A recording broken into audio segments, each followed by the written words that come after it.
I'd like to welcome you all back to our Zechariah study. We'll be continuing in chapter 8 today.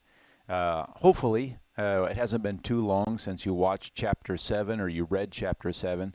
If you remember in chapter 7, the people had sent a group of delegates, so to speak, to speak with the prophet, with the priests, and ask about their traditional yearly fasts.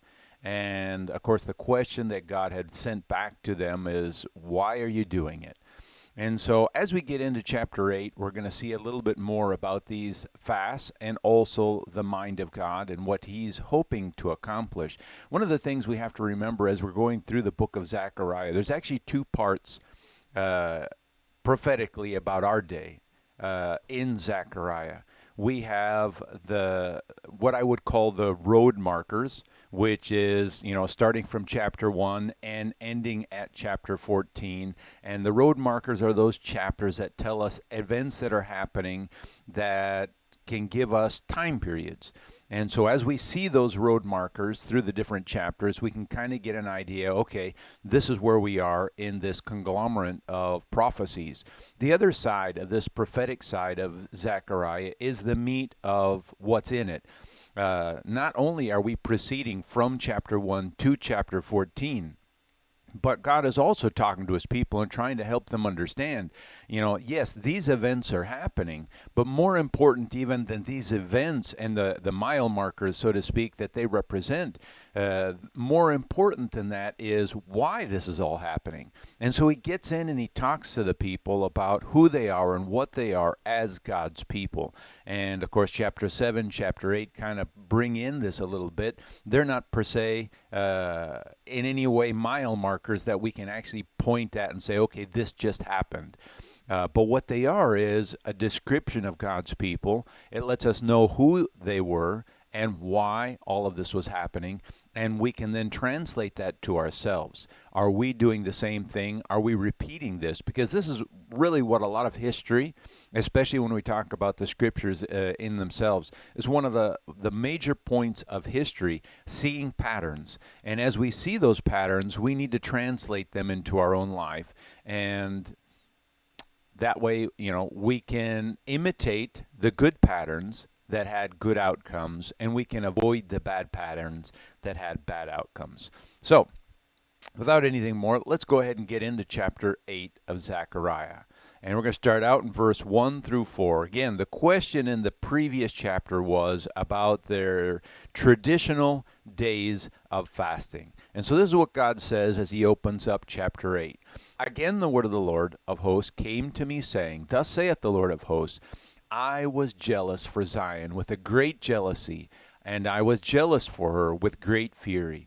And thus said the Lord, I am returned unto Zion, and I will dwell in the midst of Jerusalem. And Jerusalem shall be called the city of truth, and the mountain of the Lord of hosts, the holy mountain. Thus saith the Lord of hosts, there shall yet old men and old women dwell in the streets of Jerusalem, and every man with his staff in his hand for very age. And I think about this, and what a powerful testimony. Now, if we go back to Zechariah's period, if we remember historically, he's prophesying it during the time of the captivity in Babylon.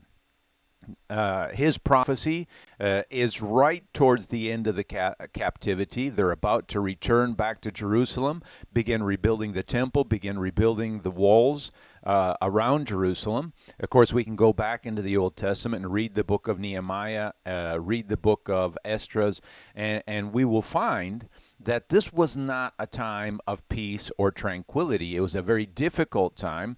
If we follow forward from the return to Jerusalem all the way up to Christ's first coming, we'll see that the Roman Empire came in and took charge. And really, the image that we get in these first 4 verses, there's not really a good spot during that period of time that we can say, okay, yeah, God returned to Zion, he returned to Jerusalem. Jerusalem became a place that was considered the city of truth. It was the home of God. Old women and old men dwelt in the streets with their canes, just enjoying life. Really not a period in there that we can say that happened from Zechariah up till Christ's first coming. Now, as it says here in verse 3, it talks about God being there. And so if we interpret that into maybe his first coming, then we look forward from Christ's first coming a little before 0 AD. Different people have different points when they like to say Christ was born, anywhere from 6 BC to 2 BC, roughly speaking. That's a study to its own. But anyway, moving forward, we know that right around 30, 24 to 32, somewhere in that ballpark, Christ was crucified and died and eventually continued preaching for a few years after his resurrection. We have that story in the beginning of Acts, and then was received up into heaven and didn't come back that we know of. And so he didn't really stay to dwell in the midst of Jerusalem or even in the midst of his people, but he did come. So is there any way this can translate to that period of time? During Christ's time in Jerusalem, was Jerusalem a nice, peaceful place? Was Jerusalem the city of truth, the mountain, the holy mountain of God? Were old men and old women in the streets of Jerusalem taking it easy, enjoying life? No, actually, we can't say that's true at all. Rome was persecuting the Jews and trying to keep them subjugated while the Jews themselves were trying to become a free people. The high priesthood had been sold and negotiated for quite some time with the Romans, and there was no high priest that was called during that period of time, all the way back to Nehemiah's time when they returned from Babylon. The high priesthood really wasn't a called position from that point anymore. There was the loss of the Urim and Thummim, which they used as a second witness to call in the high priest. And so you have this entire period of time where, even Christ's first coming, this really didn't happen. It really wasn't fulfilled.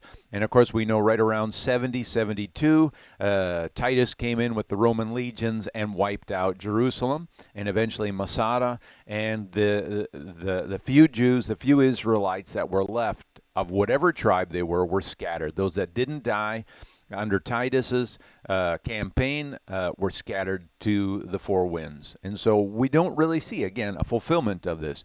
So even though this is a prophecy towards the people in Babylon and the hope that they can have, this really doesn't have a fulfillment then.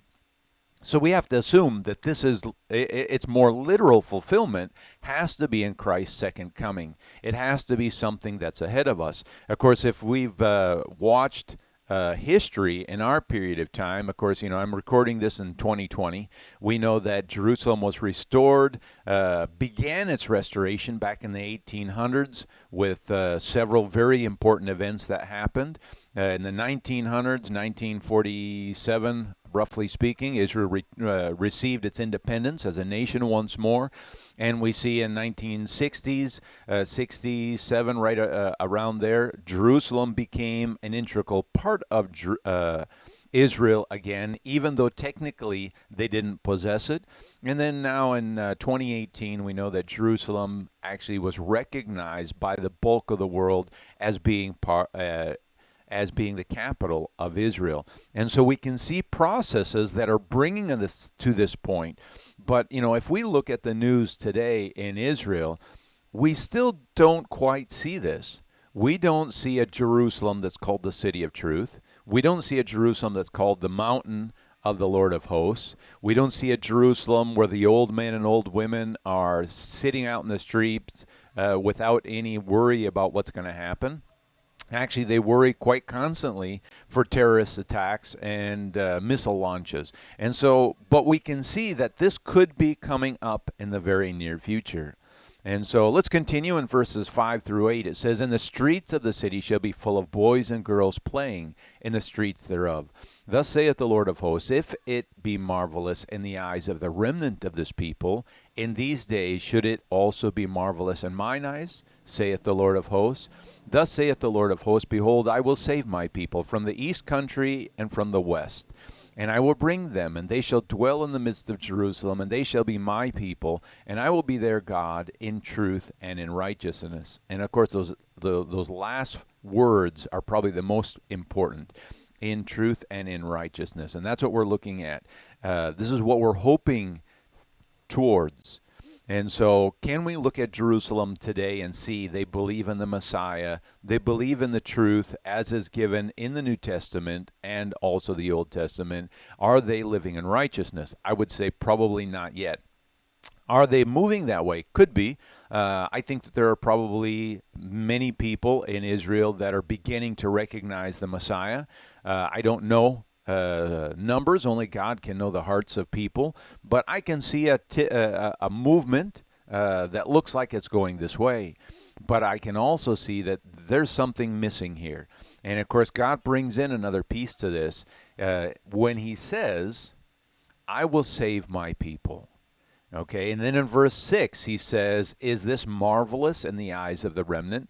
And so I'm expecting, as we go through, of course, chapter 14 is going to give us another picture of something extraordinary that's going to happen at God's coming. And of course, in chapter 14, which we will eventually get to, he says that he comes to save his people. And so this is kind of tying into that. That's why I say this isn't necessarily part of the mile marker. This is kind of the meat of the story. God's giving them this hope. This is the hope you can look forward to. Old men, old women in the streets, lazing about, just taking it easy, being respected. Kids playing in the streets, boys and girls. There's just a tranquility. And God's saying that I'm going to save my people. And then they will really be my people.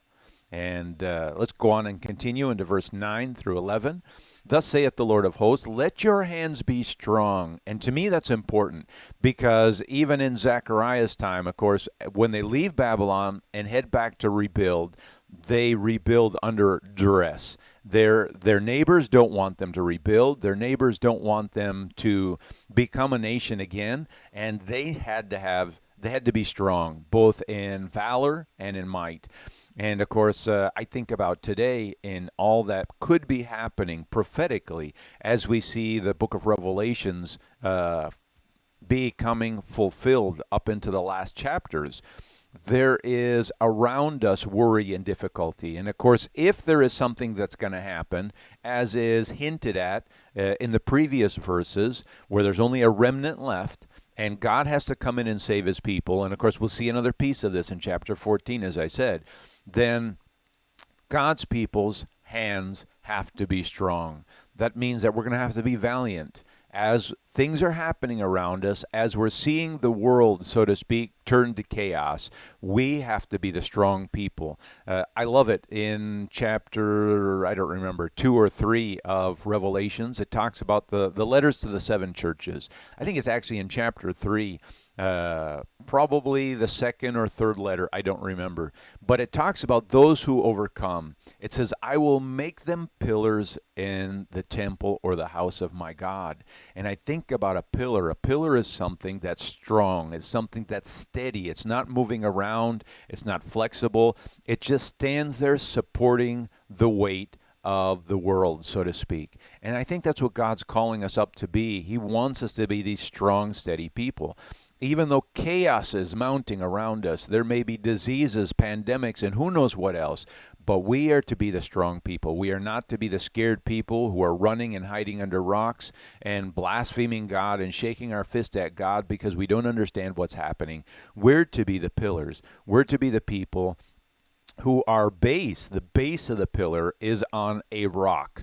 And of course, that rock we know in the New Testament is Jesus Christ, and it's an immovable rock. And if our base is on that immovable rock, how can we move? We must be steady also. And that's, of course, what the Scriptures is about. When we put our faith in God and our confidence in Him, we slowly transform into these strong pillars, and that's what God's looking for.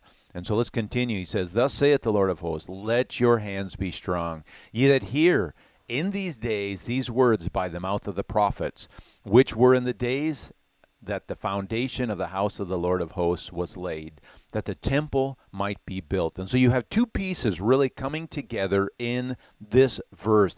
It's hard to see if you're not understanding prophecy to some degree. But he's talking about a future people.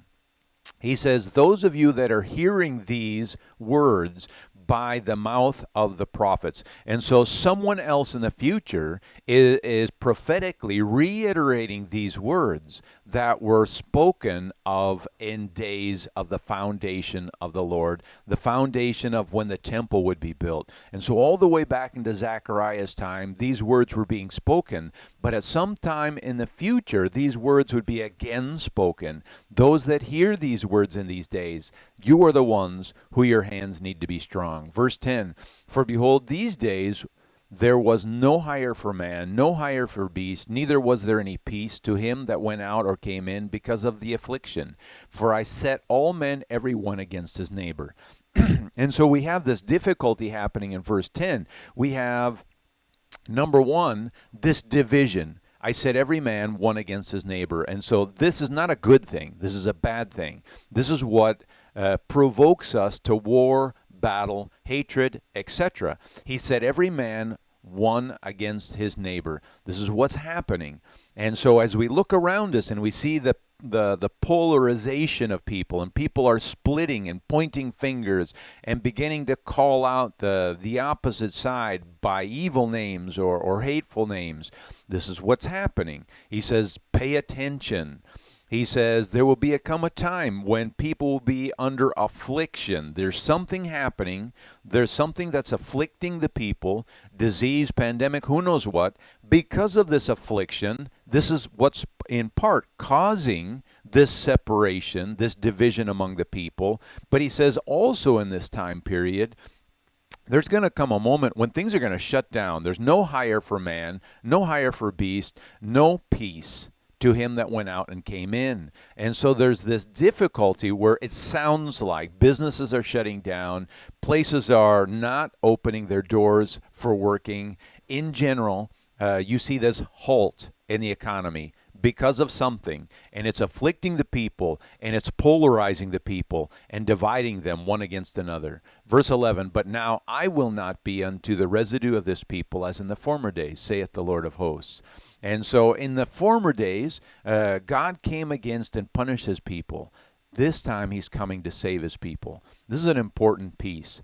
He's going to come in, he's going to bless his people and take care of his people because there's been a difference. And part of that difference is that we have begun to learn from the errors of the past, and we've begun to be a different people. Verse 12 through 14, for the seed shall be prosperous, the vine shall give her fruit, and the ground shall give her increase, and the heavens shall give their dew, and I will cause the remnant of this people to possess all these things. And so there's a remnant of people that God is speaking up here. A remnant, of course, is speaking of what's left over from a large group when something's happened.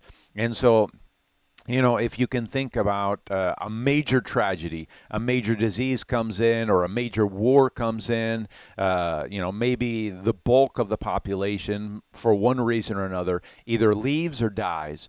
But in this area, there is a group, a small group left. This is what a remnant is. And so he's talking about this remnant that's left, God's going to protect them. He's going to bless them. And more importantly, in verse 13, they need to keep their hearts in God. It says, and it shall come to pass that as ye were a curse among the heathen, O house of Judah and house of Israel, so will I save you, and ye shall be a blessing. Fear not. Let your hands be strong. This is going to be a difficult moment. Let your hands be strong. The world's going to fall in chaos. As it says here, you were a curse. The people hated you. Now you will be considered a blessing. Now the world's going to change. The focus of the world is going to change. It won't be easy to get to that point, though. That's what the point of the last words are. There's this transition from whatever's happening to this later moment when God's people are considered a blessing. That transition moment, we need to fear not. We need to have our hands strong. We need to be those pillars that are built on the rock. We're not moving all around the place, but we are firmly planted in God himself. Verse 14, for thus saith the Lord of hosts, as I thought to punish you when your fathers provoked me to wrath, saith the Lord of hosts, and I repented not. So in the previous time, God came and it was all about punishing his people. This time, there's going to be a distinction. And that distinction is going to be to save his people. Verse 15, so again I have thought in these days to do well unto Jerusalem and to the house of Judah. Fear not. Again, all this chaos is going to happen, but this chaos, if you go back and you read in the New Testament the parable of the wheat and the tare, it is not the wheat that's pulled up, it's the tares. It's everything that's causing stumbling. It is pulled up.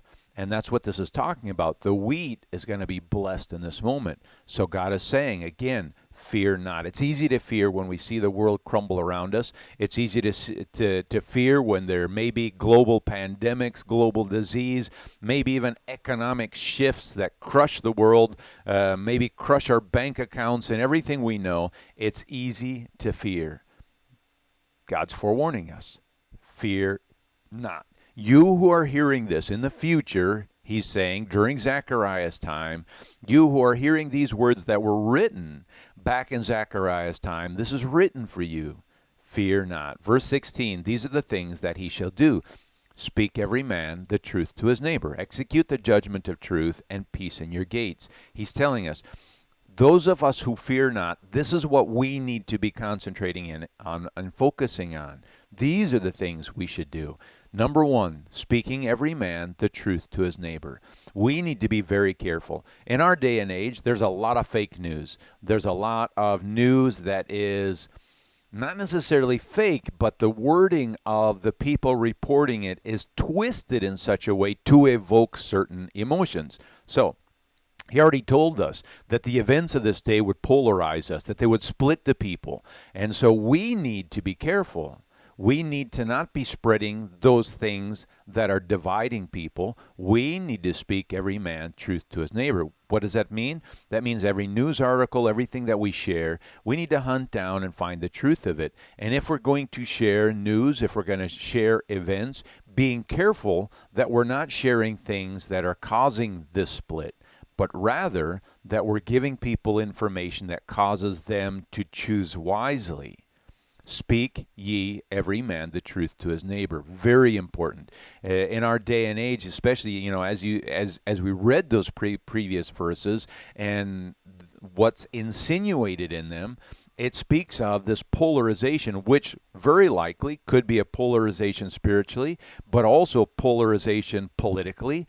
And oftentimes when we begin to be really polarized, we share truths, but we share them with such a twist as to make our side seem like the winner, the good people, etc., etc. But in the reality, all we're doing in sharing this is continuing to split and divide the people. And it's not always that we're speaking truth. We're not really doing things in an honest, good way. And so he tells us, speak ye every man the truth to his neighbor. Be cautious. He tells us, execute judgment of truth and peace in your gates. So we need to have judgment. To have judgment for truth means that you're discovering and searching. You're not just sharing whatever. You're actually having judgment. You're choosing. This is not adequately speaking the truth, or this other is twisting the truth. You're judging and you're finding the truth. And the truth that you're finding, what is it doing? It's speaking peace in your gate. That's important. That's very important. It's not divisive. It's not polarizing. It's not splitting. It's bringing even people of different ideas together to talk, to experience what it is God really has for us. 17, and let none of you imagine evil in your heart against his neighbor. And of course, again, this ties right into this. As people polarize, they begin to imagine evil. And we do. We look at the other side and we imagine evil, no matter who we are. It doesn't matter what side we take. We look at the other side and we begin to imagine this evil. They're trying to destroy us. They're trying to kill us. They're trying to wipe us out, whatever. And maybe it's all true. Who knows? But God warns us, the believers, let none of you imagine evil in your hearts against your neighbor. We have a job to do to be careful. And love no false oath. For all these things that I hate, saith the Lord. And so God hates these things. If we're doing these things, if we're loving false oaths, if we're imagining evil against our neighbor, if we're not executing true judgment of truth, and if we're not speaking peace at our gates, if we're not speaking truth to our neighbors, these are the things God hates. He doesn't like this. And so if we're doing these things, we can't imagine we're God's people without deceiving ourselves. So we have to change our mentality, and that's difficult. It's difficult because it's so easy to be polarized with so many very important issues at stake. But God speaks, and we need to follow him. That's the most important. I think all the way back into the time of Moses in the Old Testament when he received the prophecy, and God told him that in some future date there would be a prophet that would rise up like Moses. And Moses was told, to him will you listen, to him will you seek. More or less are the words, rephrasing it in my own words. And of course the prophecy was speaking about Christ. That's the important thing. Our job is to listen to God and follow him, not to follow our emotions, not to fly by the seat of our pants, so to speak, but to follow God and really be careful about how we live.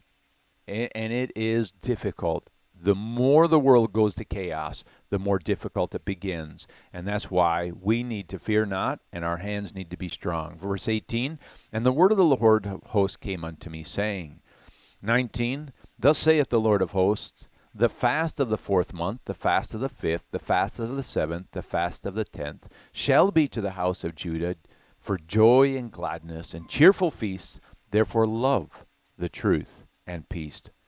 So he comes back all the way to chapter 7. Okay, you asked about the feast. You guys have been feasting or fasting, as it were, traditionally. In other words, you're just doing it every year like another tradition.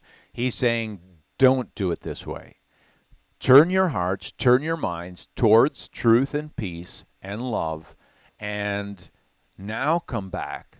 Do these fasts, not as a tradition, but as a time of joy and gladness and cheerfulness.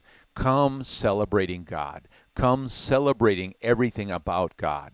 It's not that we shouldn't do the fast. God is not condemning the fast. He's condemning the heart of the people and the way they were doing it. He's saying, change your heart and now continue to do it. Verse 20, thus saith the Lord of hosts, it shall yet come to pass that there shall come a people and the inhabitants of many cities. And so as God's people change, now what we're seeing here in verse 20 is actually what's going to be happening after chapter 14 of Zechariah. Like I said, this isn't necessarily a mile marker per se in our storyline. This is the meat of what is going to be happening and how things are going to be happening. So as God's people change, as their hearts change and their minds change, it says people will come. People will come from many cities looking to what is in God's people. 21, and the inhabitants of one city shall go to another, saying, let us go speedily to pray before the Lord and to seek the Lord of hosts. I will go also. Yea, many people and strong nations shall come to seek the Lord of hosts in Jerusalem and to pray before the Lord. And so we see this epic change of the world. I read this and it blows my mind as I look at the events of today and try to imagine how this is going to happen. It's just extraordinary to me. Now you come into what we might call, this one world moment when everyone is focused on the truth and God. This is epic, and I think that this is so important for us to think towards, because we're either on the inside, we're on the outside, or we are the tares that got pulled up and burnt in the fire. Those are the three pieces that exist. And that's important to think about. Now, he already told us if we want to be on the inside, so to speak, what we need to be doing. And he reiterates it in verse 19. Now, those who are on the outside, they obviously were not the tares. They were not causing a tripping hazard, so to speak, for the righteous. They're coming up to do what? To learn, to understand the right ways. Many strong nations shall come. And to me, that's such an important thing. And so we're going to jump over just briefly to Isaiah chapter 2, verse 1 through 5, because I think this is the same prophecy. I think this is the very prophecy that Zechariah is speaking of.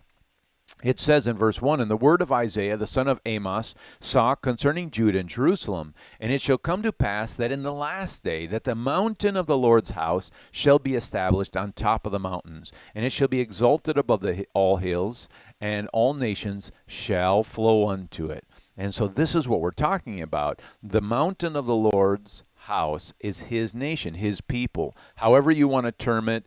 In today's understanding, I don't know that words that we're using today will quite describe what we're going to have here, because I'm not sure that what's happening here, this kingdom that God's setting up, I'm not sure that we would adequately call it a nation. I think it's going to not necessarily have national boundaries, so to speak, but nations will flow towards it, which is important. Verse 3, "And many people shall go and say, Come ye, let us go up to the mountain of the Lord, to the house of God of Jacob, and he will teach us of his ways, and we will walk in his paths. For out of Zion shall go forth the law, and the word of the Lord from Jerusalem." And so again, we see the parallel in verse 3 in those last parts to what we just read about the days of fasting. Did God condemn the days of fasting they were doing? No. That is the part in here that says the law shall go forth. But there's more. The word will also go forth. The word is, you might say, the spirit behind the law. And so when they come to do their fasting, the spirit of that fasting is what is most important. And so both pieces have to go together. We cannot be fasting purely for the sake of fasting, for tradition, as it were. We need to be coming in the right spirit, and that's what's being spoke of here. Verse 4, "And he shall judge among the nations, and shall rebuke many people." And very interesting, this next part. And I think this is something we need to focus on today, because the polarization that we're seeing in the world today, on both sides, they're arming themselves. They're getting their guns, their ammunition, etc., and prepping themselves for what is around the corner. But here we have what God's view is. "And he shall judge among the nations, he shall rebuke many people, and they shall beat their swords into plowshares, and their spears into pruning hooks. Nation shall not lift up sword against nation, neither shall they learn war anymore." All this armament, guns, bullets, etc., especially for men, especially for young men, there's a draw to it, almost like a drug. It makes us feel powerful. It makes us feel strong. It makes us feel like we can defend those who we love, and that we can conquer evil, so to speak. But here there's a change. God's saying, no, this is not the way I want you to look at the world. I want you to put these things aside. And of course, we need to start thinking about that today, because if we don't think about that today, we won't be able to be the people on the inside, because our minds will still be stuck in this rut that doesn't have any part on the inside. Because on the inside, it's not about guns, it's not about bullets. And so therefore, we need to start thinking about that. The transition is that we're beating our swords into plowshares. And so there's something happening. God is changing the way we look at things. And that's important for us to think of today, before this is actually being fulfilled. Verse 5, "O house of Jacob, come ye. Let us walk in the light of the Lord." And so the prophecy to Isaiah, and of course Isaiah lived around the time of Zechariah, not too distant from him. Could even have been some overlap in them. But again, he was calling to his people. There's this hope. There's this possibility. But what do we have to do to get there? We have to set aside our beliefs, our thoughts, and we have to walk in the light of the Lord. "Come ye, let us go up to the mountain of the Lord, to the house of God of Jacob. He will teach us of his ways. We will walk in his paths. For out of Zion shall go forth the law, and the word of the Lord for Jerusalem." So important, because that's the crux of the issue here. We need to learn from God. We need to follow God. We don't need to follow the ways in which we think it's important. We need to follow God. He's got to be the focus in our hearts and in our minds. Verse 23, thus saith the Lord of hosts, in those days, again, he's pointing to the future, it shall come to pass that 10 men shall take hold out of all languages of the nations, even shall take hold of the skirt of him that is a Jew, saying, we will go with you, for we have heard that God is with you. And so they're attaching themselves to God's people, and they're wanting an introduction. They want to know about God. And this to me is important because even today, it's almost weird. We have people contacting the church out of the blue, out of, in the middle of nowheres, saying, for whatever reason, I keep thinking about you guys. And I keep coming back to you guys. And this is so important because God has already begun this. People are already beginning to grab hold of, metaphorically speaking, the skirt of believers and saying, introduce me to your God. Because I've heard, not because we've told them, but because God himself has told them through dreams and visions and inspiration, God is with you. And such powerful words. I think that when I read this, it gives me such a powerful hope for the future. Yes, I know that there's difficulties today, and I know that there's even yet more difficulties ahead of us that we need to get through to get to this point. But as long as we keep our eyes on that hope, as long as we keep our foundation on the rock, as long as we keep our hands strong, God will carry us. He will help us, inspire us, whatever we need to do. He'll lead us down the path that will get us to where we need to get. Hope this helps you. Hope this blesses your day, your heart. God bless.